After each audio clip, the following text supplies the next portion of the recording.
সিলেট আজকে কি করছো এটা মনে থাকবে। এটা কি কোরআনের মাজলিসের পরিবেশ হইল? এই সিলেট, এই পুরো লক্ষ লক্ষ মানুষ, আমি তো দেখতে পাচ্ছি কত লক্ষ লোক হয়েছে, একটা জায়গায় কোনো সমস্যা নাই, এখানে কয়েকশো ছেলে পেলে এই ধাক্কা ধাক্কি।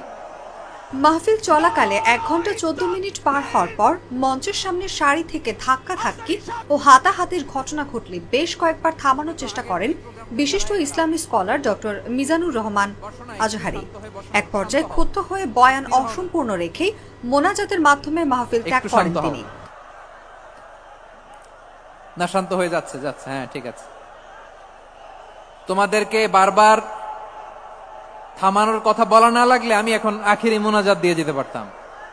ডেফিনেটলি আমরা এখন মোনাজাতে মুভ করতে পারতাম।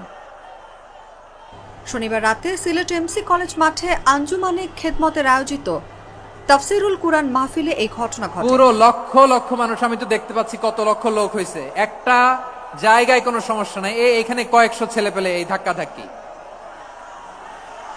প্রত্যক্ষদর্শীরা জানায় আজহারির বয়ান চলাকালে মাহফিলের একদম সামনে কিছু লোক ধাক্কা ধাক্কিতে লিপ্ত হয়।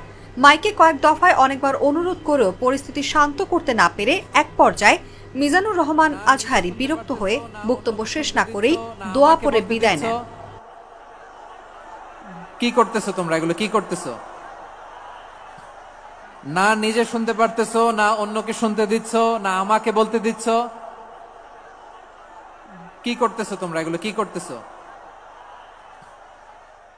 একটু শান্ত হও না, শেষ করে দিচ্ছি, শান্ত হও। এ সময় আজহারি বলেন, কুরআনের মাহফিলে এরকম বাধা দিত আবু জেহেলের উত্তরসূরিরা। সিলেটবাসী শাহজালাল শাহপরানের উত্তরসূরি, তারা এরকম কেন করছে বলেও প্রশ্ন ছড়েন তিনি। অনুভা বিশ্বাস, জাগো নিউজ। অথবা যে যেভাবে আছো দাঁড়িয়েও তো আমরা ওয়াজ শুনি, তাই না? দেখা লাগবে, এটা জরুরি। আরে মোবাইলের মধ্যে তো নাম লিখে সার্চ দিলেই সবারে দেখা যায়, ঠিক কিনা? মোবাইলে দেখছো না, আমারে দেখছো না, তো হয়েছে তো, খালাস। বসার জায়গা পেলে বসো, না পেলে দাঁড়াও, দাঁড়িয়ে শোনো, হ্যাঁ থাকো, এইভাবে থাকো, খালাস। কয়েক মিনিট একটু থাকো।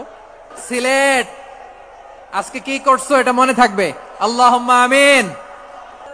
ইন্নাকা আনতাস সামিউল আলিম ওয়া তুব আলাইনা ইয়া মাওলানা ইন্নাকা আনতাত তাওয়াবুর রহিম।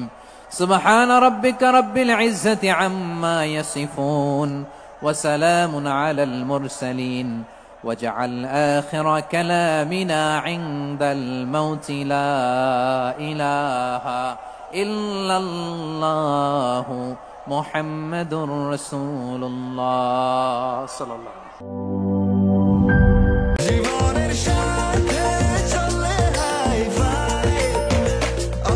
স্বাস্থ্যকর অল টাইম, সব সময়, অল টাইম হেলদি লাইফ।